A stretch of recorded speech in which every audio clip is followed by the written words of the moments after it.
Welcome back. Let's move the conversation now to Zensar Tech. They reported their numbers on Monday post-market hours, but yesterday, with all the budget-related announcements, we didn't get a chance to chat with the management.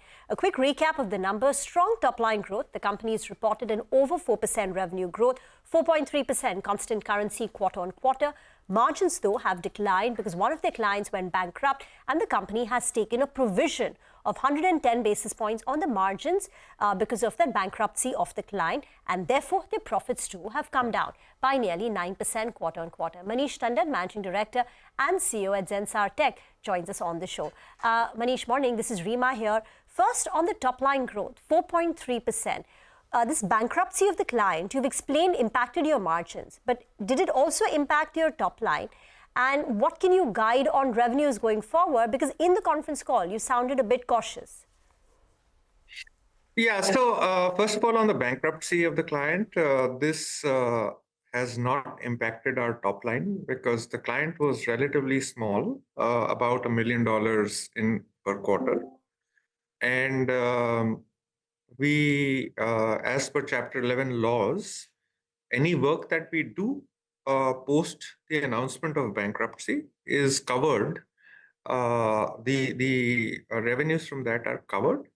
And also we are one of the critical vendors and the chair of the creditors committee. So there is a chance that we might be able to collect more than what, at least some amount that out of the total outstanding. So what is the outstanding? 1.7 million. 1.7. Okay. About 1.7 million or so, 1.1% of revenues is the outstanding. And on future, I think, again, we don't give future guidance, but there are, as usual, there are some headwinds and there are some tailwinds. Headwinds are that one of our TMT clients has announced a furlough in July, which is something new. So that was not anticipated. Also, the second thing that I'm seeing is because of this, I'm anticipating that because of this CrowdStrike thing that has happened last week, we might see a diversion of funds away from existing large projects to a little bit on the beefing up on the security and the robustness of the IT infrastructure. Now, this has happened in the past, and I am anticipating that we might see something there.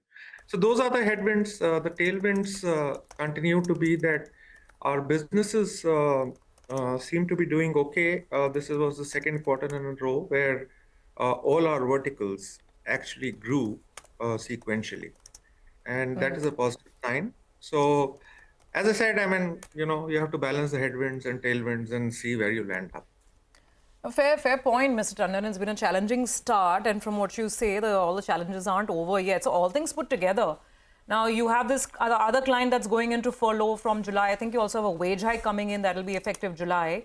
So should investors be prepared for more sluggishness on the top line? Also the margins, we just put out a graph that Reema had shared with us.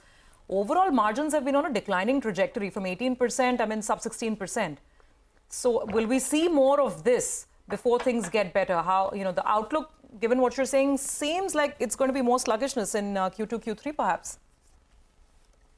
So the margin chart, if you look it up and if you adjust the margin for a one-time bankruptcy, then our adjusted EBITDA margins this quarter is 16.3%, which is in line, actually 15 also is in line with the mid-teens guidance that I have been giving in the past. Last year, our margins were a bit higher because we wanted to invest in growth. And as I said, we've tried to make sure that we have balanced growth between revenue growth and margin growth. So that is where, as stated previously to the investors, we will be margins will be in the mid-teens range because we are going to invest for growth.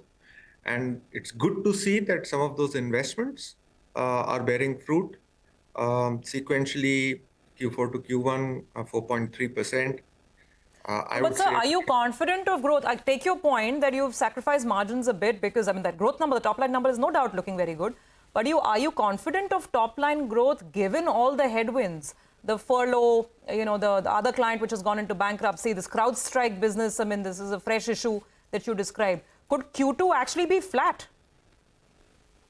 I'm cautiously optimistic. Let me put it that way. But again, the game isn't over till the final whistle is blown. So we will see where we'll end up. But I'm cautiously optimistic that we will continue to have revenue growth. Have you had any initial conversation with clients about moving some work away from the large projects to beef up the internal security at enterprises post the CrowdStrike outage that we had? Because you alluded to it as a potential headwind. So what are initial conversations like? Why are you so fearful this might happen? To be frank with you, this happened just last weekend. In fact, Yes. even my flight got cancelled. So it's too early to have those client conversations because everyone is busy with the disaster recovery thing. In fact, Zensar teams have received a lot of commendation from clients because of our performance in helping them recover from the situation. And there's a particular city out there where even the police department has given us a glowing reference for the work that our team did last in helping them recover this thing.